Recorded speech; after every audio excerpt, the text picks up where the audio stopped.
Jamal's face hit the cold wall as the officer twisted his arm behind his back. "Where'd you hide it?" the cop growled. Jamal hadn't stolen anything, but fear gripped his chest.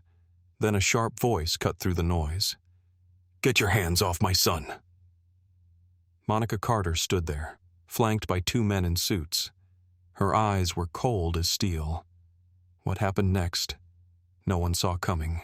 The mall hummed with the usual chaotic energy, the clamor of footsteps, voices rising and falling, the tinny echo of an overhead announcement. 16-year-old Jamal Carter weaved through the crowd, his headphones hanging loosely around his neck. He wasn't looking for trouble, just a gift for his little sister's birthday. His hoodie was zipped halfway up, hands tucked casually in his pockets. Normal, invisible, or at least that's what he thought. "Hey, kid!" The sharp bark cut through the noise like a gunshot. Jamal turned and saw a white cop, tall, broad, and radiating the quiet menace of authority abused. The name tag read Officer Blake, but it was his eyes that hit harder. Cold and calculating, the look of a man who had already decided he was guilty. "Empty your pockets." Jamal froze, confusion tightening his chest. "What? I didn't do anything." Blake's expression darkened. "I said, empty your pockets." His voice sharpened, cutting through the murmur of the crowd. Heads turned, eyes lingered. Jamal's face heated under the weight of their stares. "I don't have anything," Jamal repeated, his voice tight.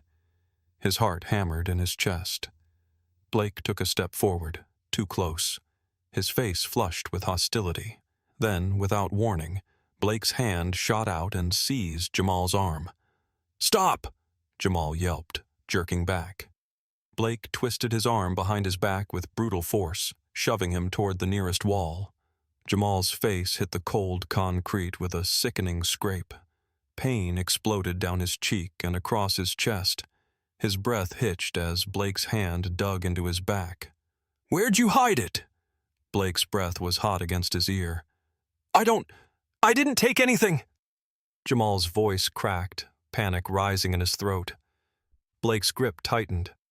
"I'm not going to ask you again." Tears stung Jamal's eyes. He could feel the weight of the stares around him, some horrified, others curious. No one moved. No one helped. Someone was recording with a phone, but no one stepped forward. Blake shoved him harder, and Jamal cried out in pain. His vision blurred, his breath hitched in short, ragged gasps. "Get your hands off my son." The voice was like ice, sharp, controlled, and deadly.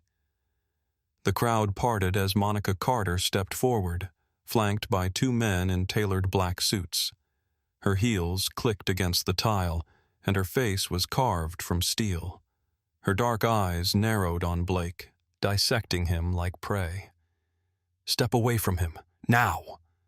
Blake's mouth curled in a sneer. "Ma'am, I'm conducting an investigation." "You just assaulted my son without cause," Monica said coldly. "This isn't an investigation. This is an abuse of power." Blake's gaze hardened. "Ma'am, I suggest you—" One of Monica's men, Jackson, stepped forward and flashed a black badge. His voice was cold. "Secret Service. Hands off the kid. Now." Blake's face drained of color. His grip on Jamal loosened, his hand falling away like it had been burned. Monica stepped between them, standing so close Blake could smell her perfume, sharp and expensive. Her eyes flashed with quiet rage. "You have no idea what you've just done." Blake's jaw worked, but he said nothing. The tension in the air was so thick it could have stopped a heartbeat. Blake's eyes darted toward Jackson's badge, his lips tightening. Slowly, he took a step back. Monica's gaze didn't waver. "This isn't over." Blake's throat bobbed, and without another word, he turned and stalked away, his shoulders tight with barely contained anger. Jamal's heart was still pounding, his breath shaky. Monica's hand closed around his arm, steadying him. Her voice softened, but her eyes remained hard. "You're safe now," she whispered. But even as Jamal's heart rate slowed, he knew this wasn't the end. Not even close. Jamal sat in the back of the black SUV, his bruised wrist resting on his lap. His fingers traced the swollen skin, wincing at the dull ache that pulsed beneath it. The smooth leather seat felt cold against his back, but the tension in the air was hotter than fire.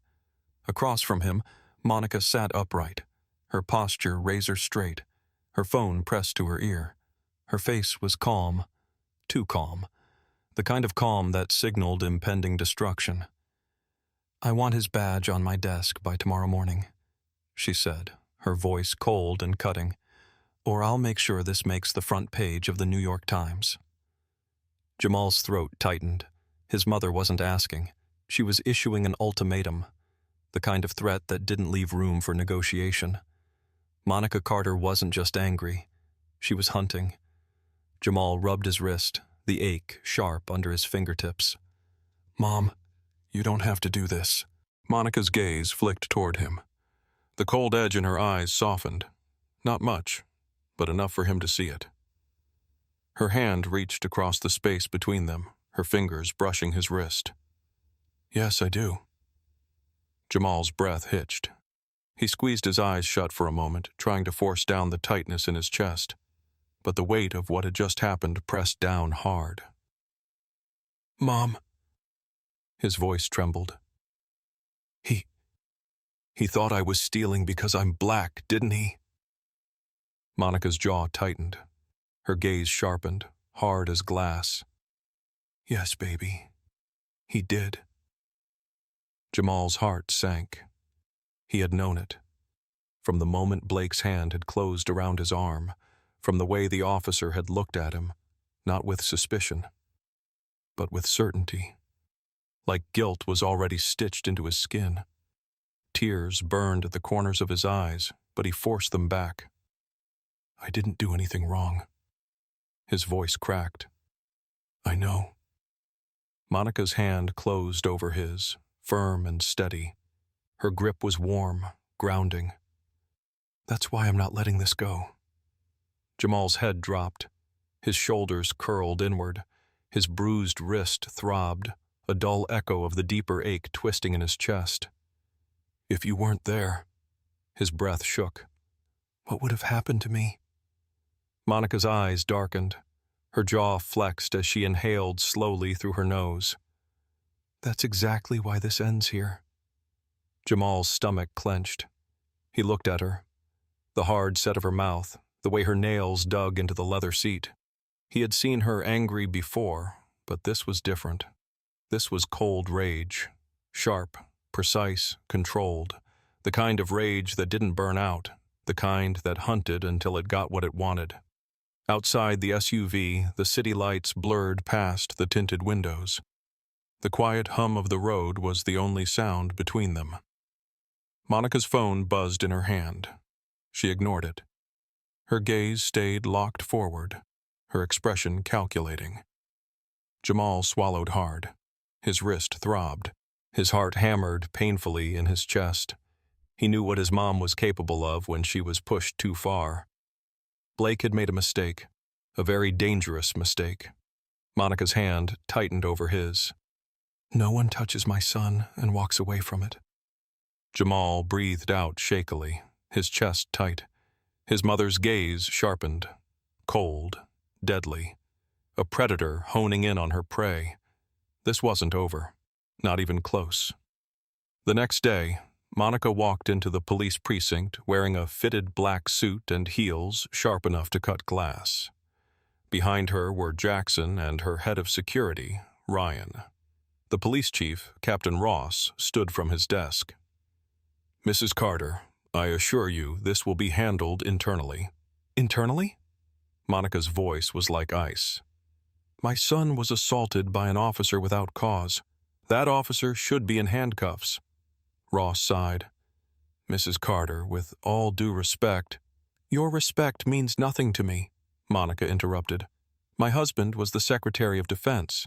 My security team was built to handle threats from international terrorists. And you think I'm going to let a racist thug in a uniform off the hook? Ross's face paled. Mrs. Carter. Monica stepped closer, her gaze burning through him. Either you fire Blake, or I will destroy your department's reputation so thoroughly you'll be lucky to find work at a traffic school. Ross swallowed hard. Yes, ma'am. Monica turned and walked out. Jackson and Ryan followed without a word. 3 days later, Jamal stood next to Monica as a press conference began. Captain Ross stood behind the podium, flanked by senior officials. We regret to inform you that Officer Blake has been terminated from the department, Ross announced stiffly. We apologize to Jamal Carter and his family for this unacceptable incident. Jamal's heart raced as cameras flashed around them. He couldn't believe it, an actual consequence. As they left the conference, Jamal asked, Mom, how did you know they'd listen to you? Monica smiled slightly. Because I know how this system works, and how to break it. Jamal's brow furrowed. So, what now? Monica's gaze sharpened. Now, we make sure this never happens again. Jamal's chest tightened with a strange, cautious hope. He had been hurt, humiliated, but his mother had fought back. She had made sure the system didn't just sweep this under the rug.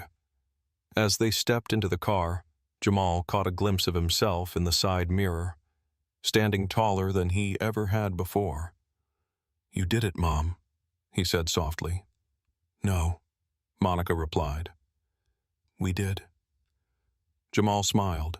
For the first time in a long time, he felt seen. He felt safe. And most of all, he felt powerful.